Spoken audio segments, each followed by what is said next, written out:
Saya sering tantang, datangkan ulama Syafi'iyah satu saja yang mengatakan tahlilan hukumnya sunnah. Datangkan. Menolak ini siapa? Yang ikut Imam Ibnu Taimiyah. Ibnu Taimiyah, man halala sab'ina alfan au aktsar au aqal. Sesiapa sahaja yang bertahlil 70.000 kali, au aksar lebih daripada itu, au aqal kurang daripada itu, summa ahda lil mayyit, kemudian dihadiahkannya pada mayit yang fa'uhu, maka mendatangkan manfaat bagi mayit.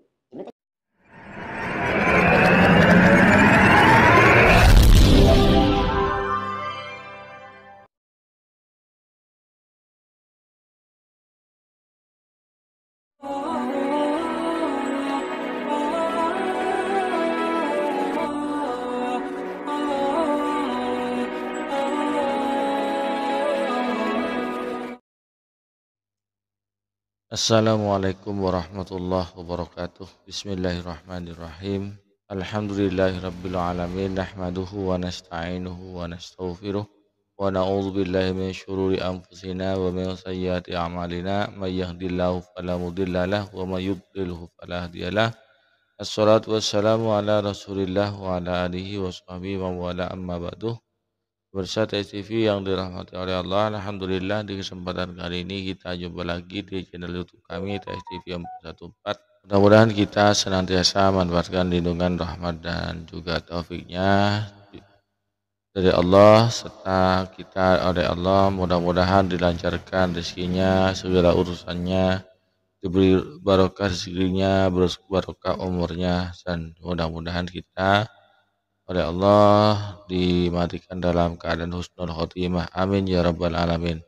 Bagi pemirsa yang baru menemukan channel kami, baru bergabung, jangan lupa ditekan tombol subscribe-nya, nyalakan tanda loncengnya, tekan tanda like-nya, dan tinggalkan komentar di bawah video ini. Pemirsa TV yang dirahmati oleh Allah, di sini saya mengomentari video dari Ustadz Firanda Andirja yang menantang ulama mazhab Syafi'i. Meskipun saya bukan ulama, saya akan meladeni tantangannya. Ya, baguslah. Tapi bagaimana nanti kita jelaskan semampu kami. Bersama TV yang dirahmati oleh Allah, mari kita simak videonya bagaimana dia mengajukan tantangan kepada mazhab Syafi'i. Saya sering tantang, datangkan ulama Syafi'iyah satu saja yang mengatakan tahlilan hukumnya sunnah. Datangkan. Tidak ada, yang dia akan dapati seluruh ulama Syafi'iyah dalam buku-buku fikih mereka mengatakan tahlilan itu hukumnya apa? Bid'ah dan apa? Makruh. Sampai perkataan dari ulama Syafi'iyah orang Indonesia yang bernama Muhammad Arsyad Al-Banjari dalam kitabnya Sabilul Muhtadin. Apa kata Imam Nawawi dalam kitab Al-Minhaj, Syarah Sahih Muslim Ibn Al-Hajjaj? Nama kitabnya Sahih Muslim. Bila tak paham Sahih Muslim, tengok Syarah Sahih Muslim. Siapa menulis? Imam Nawawi, mazhab Syafi'i. Bila tasbih pelepah korma sampai, apalagi tasbih tahlil orang beriman. La ilaha illallah, la ilaha illallah. Sampai. Yang selalu menolak ini siapa? Yang ikut Imam Ibnu Taimiyah. Sekarang kita tengok kitab Ibnu Taimiyah. Namanya Majmu' Fatawa, kumpulan fatwa-fatwa Ibnu Taimiyah. Apa kata Imam Ibnu Taimiyah? Man halala sab'ina alfan au aktsar au aqal. Sesiapa sahaja yang bertahlil 70.000 kali, au aksar lebih daripada itu, au aqal kurang daripada itu, summa ahda lil mayyit, kemudian dihadiahkannya pada mayit yang fa'uhu, maka mendatangkan manfaat bagi mayit. Ibnu Taimiyah. Oleh sebab itu maka tahlil, pengambilan dalilnya tengok. TV yang dirahmati oleh Allah, itu tantangan Firanda Andirja terhadap ulama Syafi'iyah yang baik kita bahas sekarang. Tahlilan itu berawal dari kata tahlil, kemudian ditambahkan an menjadi tahlilan. Yang namanya tahlilan itu nama dari sebuah kegiatan, nama sebuah cara, sebuah kegiatan di masyarakat ketika ada orang yang meninggal. Kalau nama tahlilan memang tidak ada di kitab, pas hadis wa yusannu tahlilan tidak ada. Dalam tahlilan ini ada beberapa poin, ya, ada 3 poin yang ada di sana. Itu menghadiahkan pahala bacaan-bacaan zikir dan Al-Quran, kemudian bersedekah, yang ketiga silaturahmi antara sesama umat Islam. Semuanya ada dalilnya. Tahlil la ilaha illallah, la ilaha illallah itu ada dalilnya. Bahkan ulama mereka sendiri Ibnu Taimiyah ya, yang seperti yang disampaikan oleh Ustaz Abdul Somad tadi, halala wa ahda sayyabul mayyit yantafi'u bihi. Barang siapa yang mengucapkan la ilaha illallah kemudian pahalanya dihadirkan kepada mayyit, maka la tahlil tersebut. Dan banyak hadis yang menjelaskan tentang sampainya pahala, baik pahala sedekah ataupun pahala tahlilan, pahala bacaan-bacaan ataupun pahala membaca Al-Quran. Dan ritual ini, acara ini sudah dicontohkan oleh Rasulullah, di mana di saat sahabat itu ada sahabat yang meninggal. Ini sebagaimana yang saya jelaskan di video-video sebelumnya. Rasulullah bertakbir, Rasulullah bertahmid, dan karena ada seorang sahabat yang meninggal dan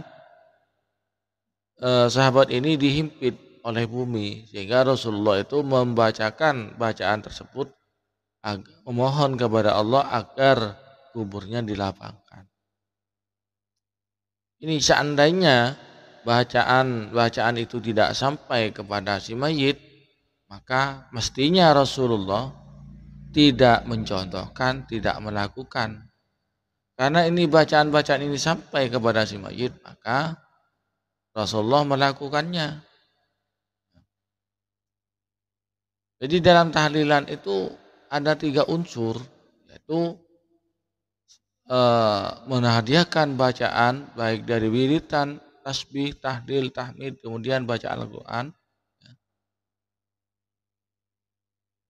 Dan semuanya ini ada dalilnya. Yang tasbih, tahmid, semuanya ada anjurannya. Mari kita simak hadis Nabi tentang menghadiahkan pahala untuk orang yang meninggal. Hadis yang pertama ini diriwayatkan oleh Imam Bukhari, Imam Tirmidzi, Abu Dawud dan Imam Nasa'i. An Ibnu Abbas, anna rajulan qala lin Nabi sallallahu alaihi wasallam. Dari sahabat Ibnu Abbas ada seorang yang bertanya kepada Rasulullah, "Inna ummi tuwfiyat." Sesungguhnya ibuku sudah wafat. Ayam fa'uha an atasaddaqa anha. Apakah bermanfaat jika saya bersedekah atas nama dia? Pahalanya di atas namakan atas ibu itu. Qala Nabi menjawab, na'am, bermanfaat. Artinya pahala bersedekah itu sampai. Qala fa innali mihrofan. Saya mempunyai kebun. Ushiduka, saya bersaksi, jadikan saksi engkau ya Rasulullah, ini tasaddaqtu biha anha. Saya akan menyedekahkan kebun itu untuk ibu saya. Nah, seandainya pahala ini tidak sampai, maka Nabi tidak menjawab iya. Karena pahalanya sampai, maka Nabi menjawab.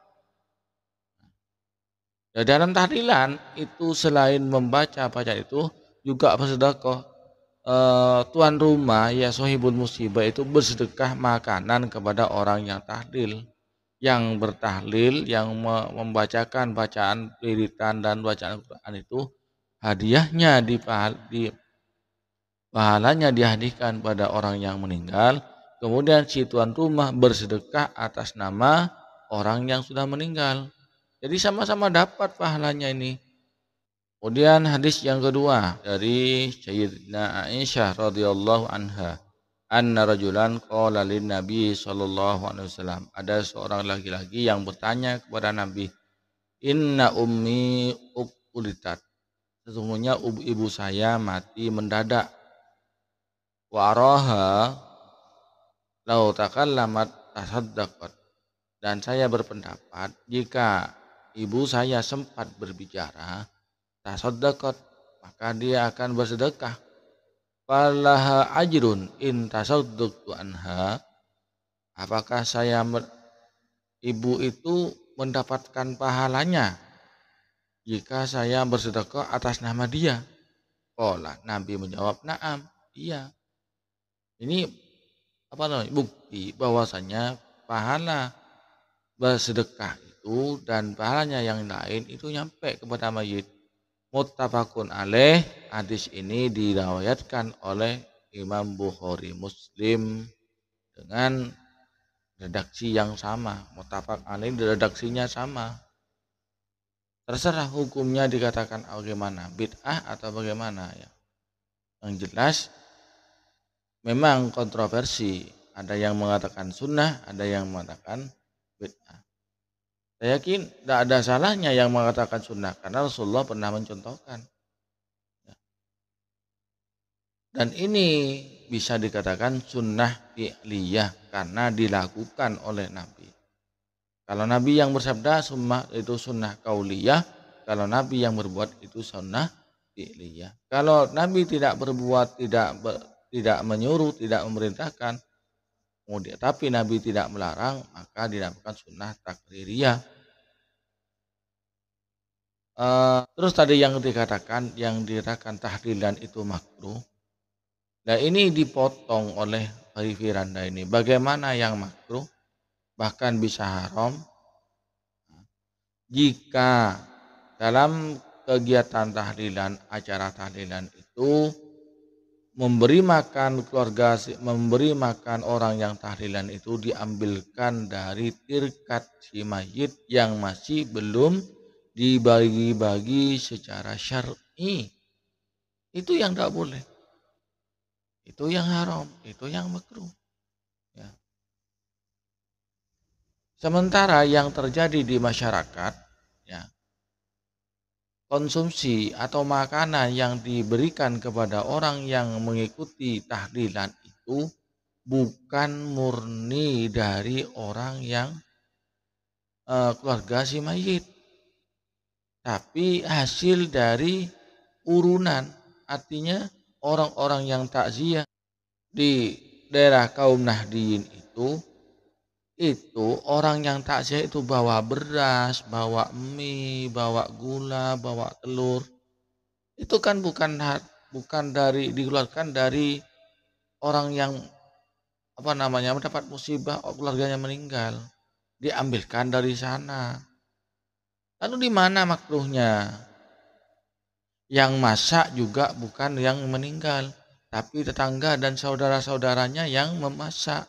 Yang sohibul musibah dia hanya menyambut tamu saja, menyambut tamu yang takziah ke sana, tidak ikut masak. Ini kelakuannya Wahabi ini. Pendapat ulama dipotong, dipelintir. Ini kelakuannya seperti ini. Tukang curang seperti ini. Jadi seperti itu. Ini tidak beres-beres masalah tahlilan. Sudah berkali-kali dijelaskan. Anehnya, bacaan la ilaha illallah, subhanallah, sholawat, istighfar, surat al-ikhlas, al-falaq, an-nas, surat fatihah, surat yasin dibaca. Ketika dibaca sendiri-sendiri itu boleh. Ketika dibaca digabungkan menjadi tidak boleh. Ini kan lucu. Hadis larangannya mana? Kalau perintahnya ada, larangannya mana? Ayo sekarang tantang balik. Saya sudah menunjukkan beberapa dalil kepada kalian. Dan sampaikan pada Firanda. Kepada Firanda sampaikan. Saya tantang balik, larangannya mana? Larangan menggabungkan bacaan-bacaan itu digabung. Ketika bacaan digabungkan itu tidak menjadi bid'ah. Coba sebutkan hadisnya mana?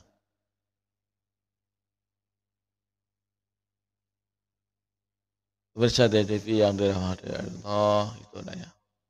Saking bencinya kepada tahlilan sampai ya akalnya sampai tidak bermain, menggebu-gebu untuk membid'ahkan tahlilan. Kita punya dalil sendiri. Silakan tidak mau tahlilan, silakan, tapi jangan melarang orang yang tahlilan. Silakan, tahlilan tidak wajib. Tapi jangan menjelek-jelekan, melarang orang yang tahlilan.